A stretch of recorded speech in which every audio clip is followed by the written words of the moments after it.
What's going on, everybody? How are you doing this weekend? I hope you had a great weekend. It's just been a crazy one for me. Like, just, I don't know, all kinds of stuff going on. If you guys are a fan of football, what a day for football it was. My Ravens, came out victorious. Lamar Jackson looked awesome. Ben Roethlisberger, don't know what the heck happened to him, but hey, they came out with a win too. What a wild to finish that was. And Drew Brees, if you ask me, is the greatest quarterback that we have alive today. It's just that guy. I mean, say what you want about Tom Brady and all the rings he has, fine, but Drew Brees, my gosh, what an animal that guy has been for such a long time. So yeah, let me just introduce myself again. If you're new to my channel, I guess I probably should have done that in the first place, but welcome to Own the Chaos. My name is Brad, and I trade over-the-counter stocks, and I find a lot of success to doing it. It's very volatile trading these types of stocks, which involves a lot of risk, but that's why I love it. I love the type of gains that I can see from trading over-the-counter stocks, and there's a way to do it, and that is the whole point of this channel, is to help you find success in trading this crazy, volatile world that is the OTC, and we own the chaos. So welcome, folks. Alan, Bassmaster, Terrell, Louise, some familiar faces in here. Bob, John, what's going on, guys? So I got some three of my stocks that I'm watching this week. Again, just to reiterate, again, if you're new to my channel, these aren't stocks that I'm telling you to buy. They are stocks that I am currently invested in, just a full disclosure there. But they're still very much on my radar, and I'll give you some reasons as to why, in order to kind of help you maybe see how I identify value in stocks to maybe bolster or up, step up your trading game. If you are looking for a community to be a part of where there are like-minded individuals such as yourself that can help you learn and grow no matter what stage of the game you are in trading, I encourage you to check out my free platform that me and my partner Jake have created. It's called WeTradeHQ.com. The links are in the description there, and if you're also looking for some further educational content, I have a comprehensive course as well as a daily mentorship that you can also be a part of, where we are absolutely killing it in this. Actually, it's like the market's really not doing all that well, but we're still seeing positive gains. One of the folks that are in my mentorship program improved his account over 1,000%, and it's just been awesome. I don't know, it just celebrates people's success no matter how big or small. It's a great community to be a part of, guys. I highly encourage you to be a part of that. So the stocks that I'm looking at, Ultra, are not on Robinhood. Robinhood does not support this. In my opinion, I think Robinhood's a terrible platform. If you're looking to actually trade for real, in my opinion, if you look at TD Ameritrade, Charles Schwab, E-Trade, those are the ones that you're going to be able to trade over-the-counter stocks on, and those are the ones I always recommend. I mean, I know that you pay commissions, and you don't with Robinhood, but in my opinion, they provide all these powerful tools for you to be able to use and trade with. And so, in my opinion, you get what you pay for. Robinhood, you don't. So there's a lot that they don't provide you, and so I would. Okay, well then there you go. So if you use TD Ameritrade and you're looking to trade some of the stocks that I it's not a percentage. It's per trade, Ultra, just to, give it to you straight. It's just they charge you per trade. It's $6.95 per trade using TD Ameritrade. And you can talk them down from that to price match, E-Trade, which is $4.95. I wouldn't worry about that too much, because the types of gains you see down here in the OTC, you're not going to care about that $4.95 or $6.95 trade. You're just really not. I wouldn't even worry about it, man. Be a part of our community, and you'll be able to see for yourself that commissions, nobody cares about commissions down here. They just really don't. So anyway, the three stocks that I'm watching is INKW, DIGAF, which is kind of a surprise considering I said on Friday that it most likely wouldn't have been, but I'll explain why. And then a newcomer is LTSN. Saw a huge run-up on LTSN towards the end of the day and really started to get active actually in the beginning of the day, but didn't have that nice little push until later in the day on Friday. But we'll go ahead and take a look at that and see why it might be running. It's an old friend, LTSN, and it had a nice little run around this time last year, and it looks like it's primed to do the same. So we'll take a look at that. And so let's see here. Let me go ahead and share my screen here with you. I'll pull that up for you. And so the first one, again, is a probably familiar one for most of you if you've been following along with my Stock Watch Sundays, and that is INKW. Now, I shouted this out within the group around 1.6, saw the value here because they had a lot going on. They put up filings after they hadn't been active for quite a long time. And I'm just showing this line here to represent my entry and where it's at right now. So my entry point was right around here. And it saw a close at, had 52-week highs, and then also ended up closing down at 4.042 cents. It's just been a nice, steady, comfortable stair stepper here. It's just been really cool and awesome just to see INKW move like this. And it hasn't been a rocket ship or anything like that. It's just been a nice, steady incline here. Ascension has just been awesome on this, and there's a couple reasons for that. Since we talked about it last, INKW is now pink and current as expected. And the reason why is because if you go to disclosures, this is OTC Markets. If you're not familiar with this, go to OTC Markets, and they came out with all of their filings to get themselves current. They put out the attorney letters, which I pointed out in our last Stock Watch Sunday, and I anticipated that they were going to get themselves current.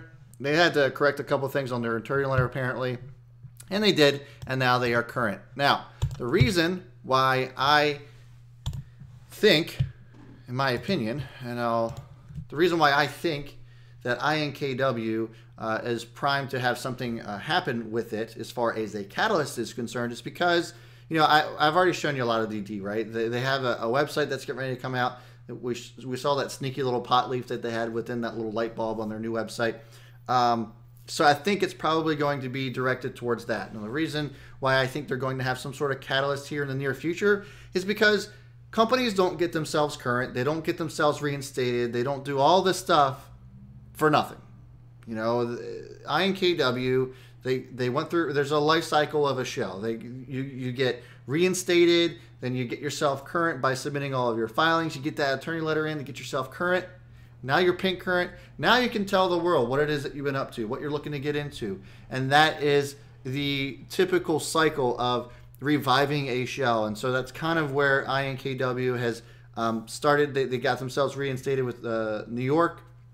And, there's all these steps going on. And so now that they are pink and current, they can put out some nice PRs. I still have a feeling that it's probably going to lean towards the cannabis industry just because of what their website was revealing, if that website is up to date, which it appears that it is. And so we'll just have to wait and see. INKW, again, if you look at the chart, guys, it's a thing of beauty. It really is. It's just a nice, steady, and I love to see this kind of stuff. I mean, obviously, the huge run-ups, within minutes or hours is always exciting, but when you can see just like a steady incline like this, it's just always nice to see. I almost have this thing on autopilot. I bought in around 1.6, like I said, and it's just, I haven't had to worry about it. I really haven't. It's just been nice, steady climber on INKW. So, let me just check in with you guys, see how you're all feeling so far. All right. I'll show this for you, photo guy. All right. So, anyway, guys, just wanted to check in with you, see if you guys are doing good. By the way, if you are have any other questions, feel free to ask away. I'll address them towards the end of the video as well. So we'll move on to the next one, which is DIGAF. DIGAF was one that I was on my watch list last Sunday. And on Friday, I explained how I felt that it was probably one of my worst trades that I made for the week. I got in around 1.4, and I can draw a little line here for you. Got in around 1.4, and it didn't react to getting that news very well when it came to the conversion of shares. So the conversion of shares PR or 6K that came out previously in the week said that they were cleaning up all their debt. Their notes were paid off, and there wouldn't be any conversions until late Q1 2019. This is the most recent one where they actually said the principal balance of all current notes of maturity have been fully repaid, has zero balance. Any new notes will have a term to maturity equal to a minimum of 6 months, and as a result, to further conversions or dilution is anticipated until Q1 2019. Okay, what this means is that they will not be converting any debt or committing any dilution until at least late Q1 2019. So the thing is that people don't react to that kind of stuff very well because they think as soon as that press release comes out or that 6K comes out, that it's immediate, that it's so fast that it happens as soon as that PR comes out. And that's not always the case. They have agreements with these note holders that they have to convert to a certain amount of time, or maybe they have to finish up the remaining small piece of their note that they have to clean up. So that's what they did, and I think that's it left a bad taste in a lot of people's mouths, and so it started to pull back down. Well, I saw this as an opportunity. I noticed here that 0075 was a good spot to potentially add because it looked like there's some pretty decent support there based on the daily chart, which is what you can see here on WeTradeHQ.com, might I add you, and where I can do live technical analysis and chat with my buddies here. So if you're looking here, I averaged down, and so my average is right around a penny now. So I got in at 1.4, which sucked. It was a terrible trade, and so then I was able to average down at 0075, which in my opinion was kind of a gift because on Friday it looked as though that note holder was all but done. The MAXM, that dilutive market maker, and I think Vert was on there as well, really pulled back, which tells you that they hardly have anything left to convert. And I think that you'll see a nice little comeback on DIGAF. And just to give you a little history on DIGAF, it wasn't long ago that this was in the 6 cent range, in the 15 cent range. This was back in May of this year, guys. And so this is what dilution does, right? It drives the price of a stock down. It was a slow bleed. And really, at the beginning of this year, it was at 90 cents. We're talking almost $1 here. So dilution is a terrible, terrible thing, obviously. And we got a lot of shares to work through, in order to get it back to these levels. But the positive thing is that dilution is over on DIGAF, at least for the 2018 year. And for a good portion of 2019. So I think DIGAF, any positive catalyst that comes out on this thing should send it moving in the right direction. So I'm pretty happy with being able to average down on this, and we'll just see what happens with DIGAF. That's why it's one to watch for here. I think this nice little trend that we saw on towards the end of Friday should continue to go until the end of the week, next week, and we'll just see how that plays out. All right, so last one was another late day runner, which was LTSN. I explained this to you guys earlier. LTSN, I averaged in around 2.1. This was kind of shouted out within our group because of this. So if you go to Nevada Secretary of State, this was updated. They have changed officers, CEO, CFO, any kind of officer has to go through the Nevada Secretary of State, and it's always a positive catalyst. Typically, I'll say historically, it's a positive catalyst. So it was shouted out within the group.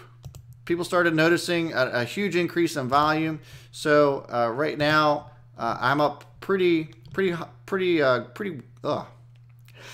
up pretty well right now on LTSN. We'll see. I anticipate that there's got to be some sort of catalyst coming out since we saw this on Secretary of State, this update here of the officer change.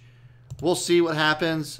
Typically, when you see an officer change like that, the company speaks out. They have to put out some sort of PR, some sort of filing, so we can see exactly where LTSN is headed. Another great runner this was, back late last year, I believe. We go on the daily chart and I can scroll back a little bit. Yeah, this was early last year. So March 2017, had highs of 4 cents. So nothing crazy, but it could definitely be a nice little runner from this sub-penny range. We'll see what goes on. But it certainly was one that was exciting to watch, especially after it's been such a slow week in the OTC. It was nice to see that there was at least a couple of runners out there that were worth taking a look at. So there you have it. There is my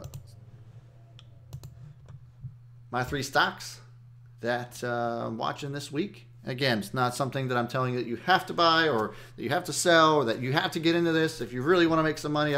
That's not the game that I play. It's just an opportunity for you to see how I identify these types of stocks, how I find value in them, and you know, in hopes that maybe this can help you step up your trading career. So as always, I'm going to go ahead and check some of the comments here, see if anybody has any real questions.